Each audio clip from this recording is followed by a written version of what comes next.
I have lived throughout my life in Bangalore, and I have lived in areas like Jayanagar and then Richmond Town.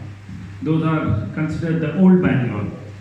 And I have also had experience of being in the new Bangalore, which is Mahadevpura. Because when we set up DPS from 2005, now I have seen this area grow. What's happened with Mahadevpura and the issues which go along with Mahadevpura. I have always held one thing. Mahadevpura and Bangalore Central generate a lot of revenue and taxes.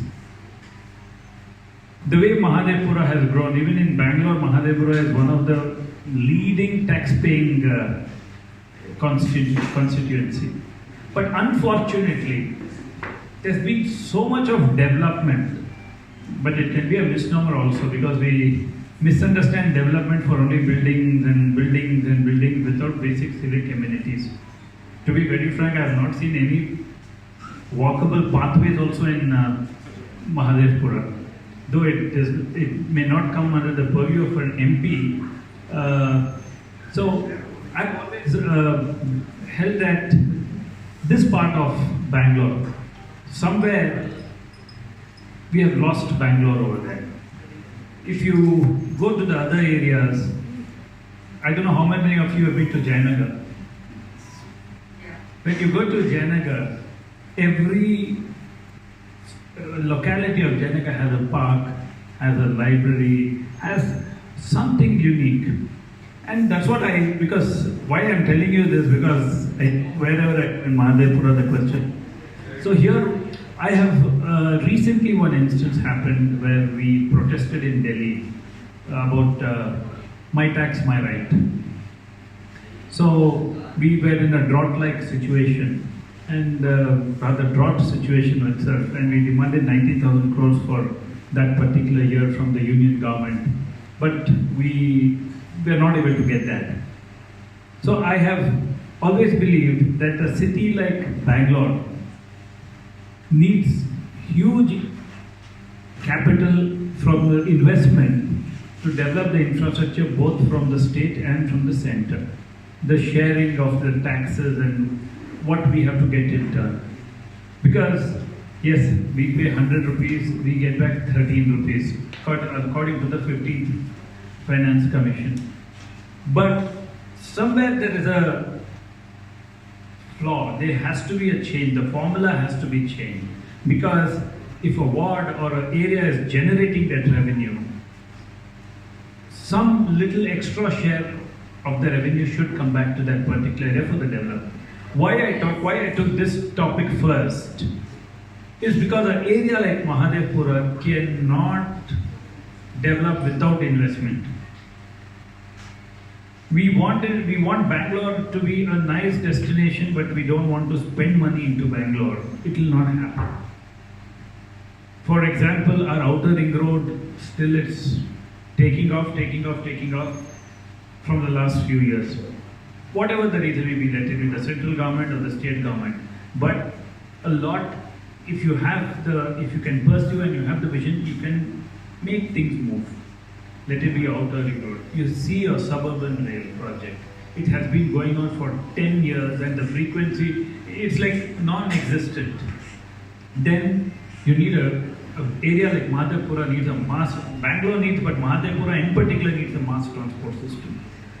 The metro construction is at such a slow pace. And yes, Sarjapur line that was supposed to be announced 6 to 8 months back has not happened. Yes, at that point of time, I should already tell you and warn you that you will have a lot of disruption and we all will be a part of that pain we'll have to take. And again, developing good pathways. And especially the growth which has happened. Hello? Yeah. I think most of you all know about the water crisis. You all are going through, everybody is going through the water crisis. But why are we going through this water crisis? Our lakes are encroached. The lakes rejuvenation has not happened.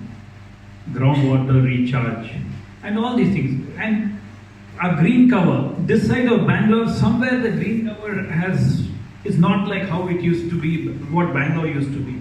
So one very important part is, along with when we talk about infrastructure growth and push, we forget that even lakes, parks, pathways are a part of the infrastructure. And I always hold the view, you acquire land to create a huge software park, whatever, or governmental project. I have never heard any government trying to acquire land to develop lakes or water bodies. These all play a very important fundamental part in what your city will be. Your city can, because it matters, your environment of the city also matters, the weather matters. What will you do? For 6 months they say there's no water in Bangalore. Everybody will leave Bangalore and go. What I am trying to say is, when you have an elected representative, let it be your MP, your MLA or your corporator, you have to start thinking on these lines. Before Bangalore, I'm not saying it's a doomsday or anything, but you have examples of cities like Detroit or Cape Town, what happened to them. And Bangalore is a pride of India. Even in Bangalore, Mahadevpura region is the real, a key area where we are a huge revenue generating area. So this is my thought about the infrastructure, what I feel. And also, in a policy, I am an educationist. I have a lot of importance to education, and I feel no nation can develop without having a strong primary education system. Because today, yes, there are private schools, there are government schools. Most of the parents don't want to send their children to the government schools, but I have always felt that the first objective of the government should be education and healthcare. How do we develop good government schools, and how do we develop the education sector? We spend maybe around 2.4% of our GDP to education, but as a nation, you need to spend more, at least to start off with 6% of your GDP to education. If you're really serious about the future, we want to be a superpower, but if you can't invest in the education system, that time what happens? More funds, more money, more sharing of funds between the center and the state. The state can, because I am aware of the state schools in what condition they are. And a country like India requires a huge teachers. We have a huge shortage. We need to train and develop, train good teachers, and it's another huge challenge. So we require a lot of money in this sector as well. And then coming, apart from education, healthcare also should be one of the objectives of the government. So in our manifesto, we have announced that insurance of 25 lakhs per family will be given. But having said so, it's not only about the insurance, setting up a high quality, good quality government hospitals, and especially I was just seeing, I don't think so Bangalore Central and in particular Mahadevpura region has any big government hospitals or setups. Okay, that's one observation I have made. You all may know better that this is my observation.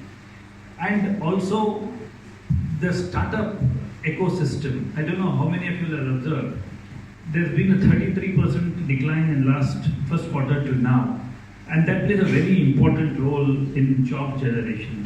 Because tomorrow jobs are extremely important. So we'll have to look very closely into that.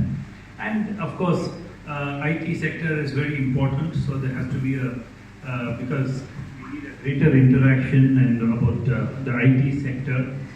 And these are a few thoughts which I have in my mind, and if you have any questions, and because finally Bangalore and Bangalore Central in particular has all these issues and many more, I'm just concising it. So to make a city sustainable, we'll all have to work together. And I assure you that I'm hoping you can ask any questions as far as possible. I will ask. And also one important thing, the 74th amendment should happen because corporation elections, at least I take a stand, they cannot be delayed. Every time there has to be a corporator. Government can't let corporations remain without corporators. Thank you.